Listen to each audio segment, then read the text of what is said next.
So as I said, I went blind like this in a matter of a week. I went from seeing to not seeing. I went to the hospital twice.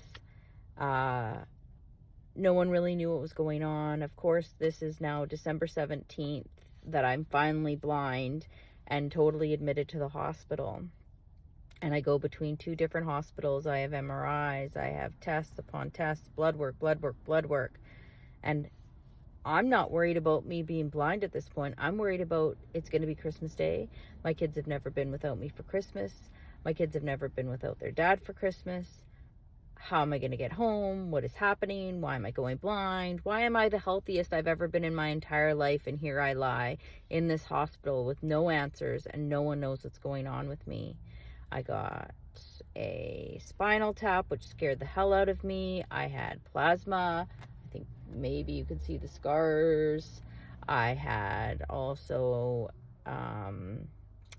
at one point, some kind of a cancer drug injected into me to try to kickstart my eyes. I've seen multiple specialists, and here I am, still blind, legally blind.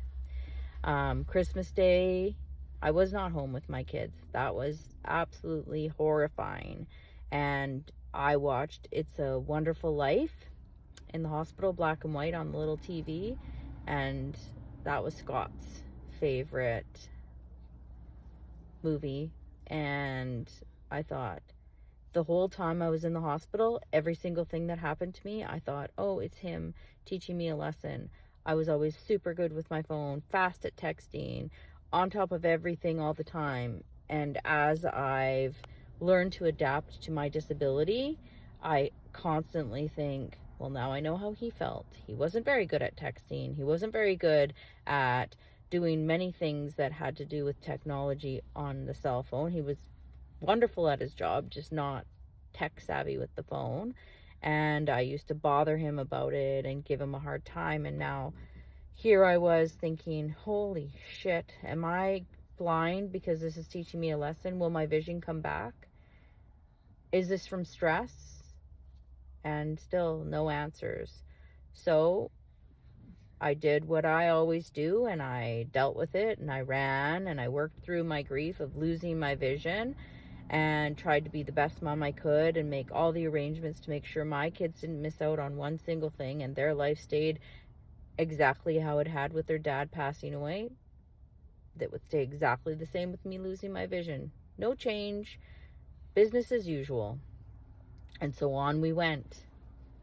And at this time, I thought it'd be nice to not have to be reliant on my mom to drive me everywhere because I cannot drive. And it'd be nice to have someone in my life to spend time with, because now it's not just going to be a little bit of being off work. It's likely going to be a lifetime of not being at work. I can't drive to get to work. I can't read. I can't text very well. I'm trying to learn the adaptive things that are offered to people with visual impairments, and I'm doing the best I can and feeling overwhelmed at that, trying to keep things normal and trying to learn how to communicate and function as a legally blind person. And so that's how I felt.